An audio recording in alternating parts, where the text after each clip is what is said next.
ഈശോ മിശിഹായ്ക്ക് സ്തുതിയായിരിക്കട്ടെ. നിങ്ങൾ സാമ്പത്തികമായി ബുദ്ധിമുട്ടുന്നവരാണോ? സാമ്പത്തിക പ്രതിസന്ധി നിങ്ങളുടെ ജീവിതത്തെ വല്ലാതെ മുറുക്കുന്നുണ്ടോ?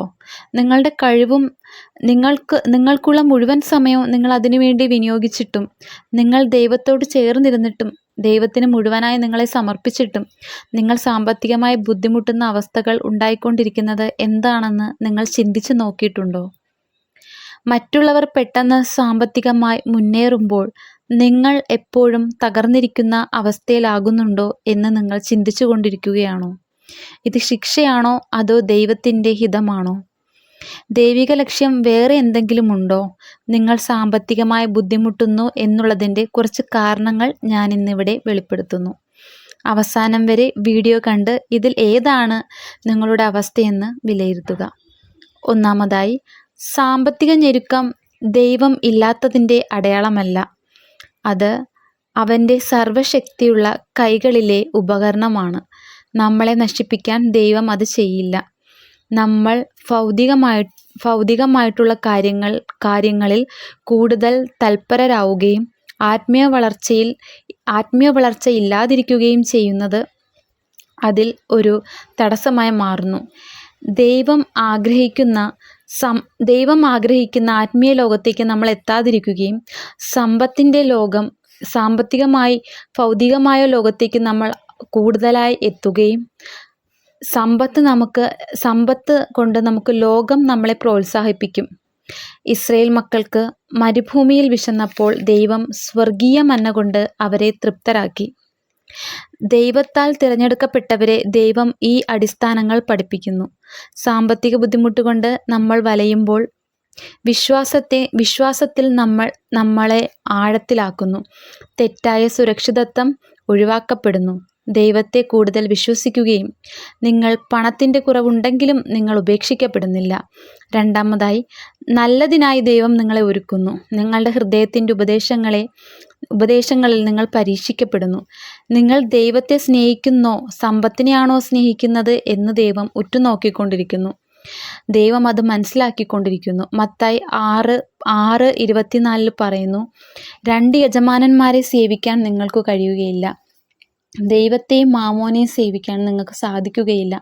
നിങ്ങളെ ശുദ്ധീകരിക്കാൻ സാമ്പത്തികമായ തകർച്ചകൾ തരുന്നു. അഹങ്കാരം അത്യാഗ്രഹം ഇല്ലാതാക്കുന്നു. അനുഗ്രഹം വരുമ്പോൾ നിങ്ങളുടെ നല്ലതിനായി ഉപകരിക്കണമെന്ന് ദൈവം ഉറപ്പാക്കുന്നു. അതിനായി നിങ്ങളെ ദൈവം ഒരുക്കുന്നു. മൂന്നാമതായി, സമ്പത്ത് കൈകാര്യം ചെയ്യാനുള്ള പക്വതയിൽ നിങ്ങളെ എത്തിക്കുന്നു.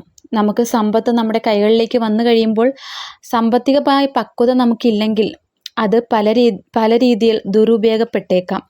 അതിനായി നമ്മുടെ സ്വഭാവത്തെ ദൈവം ഒരുക്കുകയാണ് ചെയ്യുന്നത്. വികാസമില്ലാതിരിക്കുന്ന നമ്മുടെ സ്വഭാവത്തെ അതിനായി വികസിപ്പിച്ചെടുക്കുന്നു. സമ്പത്ത് നാശത്തിലേക്ക് നയിക്കും. ലൂക്കോസിൻ്റെ പുസ്തകം 15-ാമത്തെ അധ്യായം ധൂർത്തപുത്രൻ്റെ ഉപമയിലൂടെ സമ്പത്തിൻ്റെ വിനിയോഗം നമ്മൾ മനസ്സിലാക്കുന്നു. ദൈവം നിങ്ങളെ പരിഷ്കരിക്കുന്നു.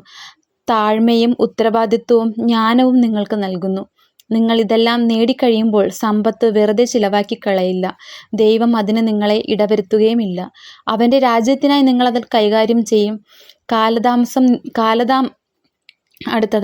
കാലതാമസം വരുന്നത് ഒരിക്കലും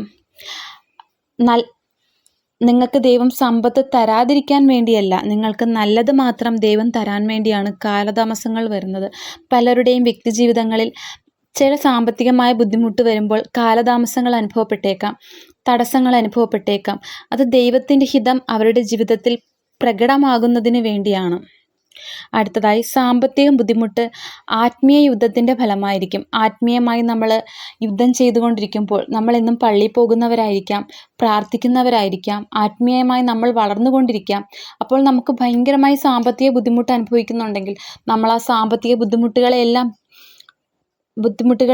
നമ്മൾ ഓവർകം ചെയ്തുകൊണ്ട് നമുക്ക് മുന്നോട്ട് പോകാനായിട്ട് നമുക്ക് ആത്മീയമായ ഒരു ശക്തി നമുക്ക് ലഭിക്കുന്നുണ്ടെങ്കിൽ അത് ദൈവത്തിൻ്റെ പദ്ധതി നമ്മുടെ ജീവിതത്തിൽ പ്രകടമാകുന്നതിന് വേണ്ടിയാണ്.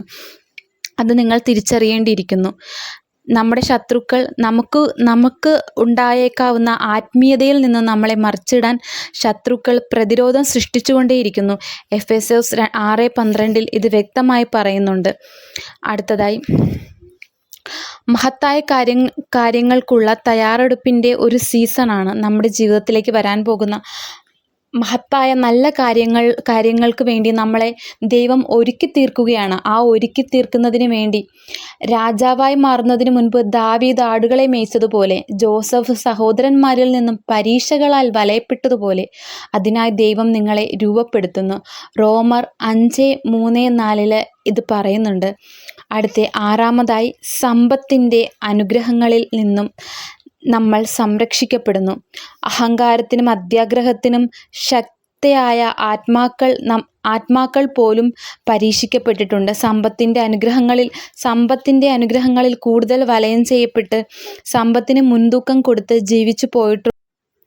സമ്പത്തിൻ്റെ അനുഗ്രഹങ്ങളിൽ നമ്മൾ സംരക്ഷിക്കപ്പെടുന്നു. അഹങ്കാരത്തിനും അത്യാഗ്രഹത്തിനും ശക്തരായ ഒരുപാട് ആത്മാക്കൾ പോലും പരീക്ഷണങ്ങൾ വന്നിട്ടുണ്ട്.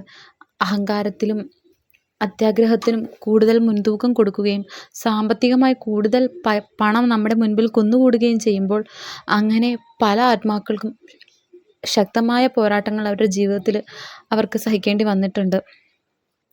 ദൈവത്തിൻ്റെ കാരുണ്യത്തിൽ സമ്പത്ത് നമ്മളെ കൈകാര്യം ചെയ്യാൻ പഠിപ്പിക്കുന്നു. നിങ്ങൾ ശക്തരാകുന്ന സമയം വരെയും ദൈവം സമ്പത്ത് തടയപ്പെടുന്നു. നിങ്ങളെ ദൈവം സംരക്ഷിക്കുകയും ചെയ്യുന്നു. അടുത്തതായി, പരീക്ഷയിൽ നിങ്ങൾ ശുദ്ധീകരിക്കപ്പെടുന്നു. സാമ്പത്തിക കാര്യങ്ങൾ അഹങ്കരിക്കാനും ലൈംഗികതയും സ്വർണത്തേക്കാൾ വിലയേറിയ വിശ്വാസത്തിലെത്താൻ സമ്പത്തുണ്ടെങ്കിൽ നമുക്കത് സാധിക്കുകയില്ല. ദൈവത്തോട് കൂടുതൽ അടുപ്പിക്കാനും സ്വർണത്തേക്കാൾ ഏറ്റവും വിലയേറിയ വിശ്വാസം നമ്മളിൽ വളർത്താനും ദൈവം അതിന് നമ്മെ ഒരുക്കുകയാണ് ചെയ്യുന്നത്. സമ്പത്തിൻ്റെ അഭാവം മൂലം നിങ്ങൾ ദൈവത്തിലേക്ക് നയിക്കപ്പെടും. അവിടെ അവൻ നിങ്ങളുടെ ദാതാവായിരിക്കും, നിങ്ങളുടെ സംരക്ഷകനും ഉറവിടവുമായിരിക്കും. സമ്പത്തില്ലാതാകുന്ന സമയം നമ്മൾ ദൈവത്തോടു കൂടെയായിരിക്കും. സമ്പത്തുള്ള സമയം നമ്മൾ ദൈവത്തിൽ നിന്ന് അകറ്റപ്പെടുകയും ചെയ്യും. സാമ്പത്തിക പരീക്ഷണങ്ങളിലൂടെ നമ്മുടെ വിശ്വാസമാണ് ദൈവം ഉറപ്പാക്കുന്നത്.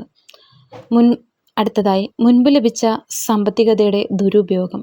നിങ്ങളുടെ മുൻകാലങ്ങളിൽ നിങ്ങൾക്ക് ലഭിച്ച സമ്പത്തിൻ്റെ ദൈവഹിതത്തിനായുള്ള ഉപയോഗമല്ലാതെ നിങ്ങൾ ദുരുപയോഗം ചെയ്യപ്പെട്ടിട്ടുണ്ടെങ്കിൽ അത് നിങ്ങളെ പുനഃക്രമീകരിക്കുന്നതിന് വേണ്ടിയാണ്. നിങ്ങളുടെ ഇല്ലായ്മയുടെ കാലത്ത് നിങ്ങൾ കൂടുതൽ അനുഗ്രഹീതരാവുകയും ചെയ്യുന്നു. അടുത്തതായി, സമ്പത്തിലല്ല കാര്യം, ക്രിസ്തുവിൽ നമ്മൾ സംതൃപ്തി വളർത്തുകയാണ് ചെയ്യേണ്ടത്. യഥാർത്ഥ സംതൃപ്തി നമുക്ക് കിട്ടേണ്ടത് സമ്പത്തിൽ നിന്നല്ല, ക്രിസ്തുവിൽ നിന്നാണ് വരുന്നത്. അത് പഠിപ്പിക്കാനായി ദൈവം നമ്മളെ പല വിധത്തിലുള്ള സാമ്പത്തിക ഘട്ടങ്ങളിലൂടെ നമ്മൾ കടത്തിവിട്ടേക്കാം.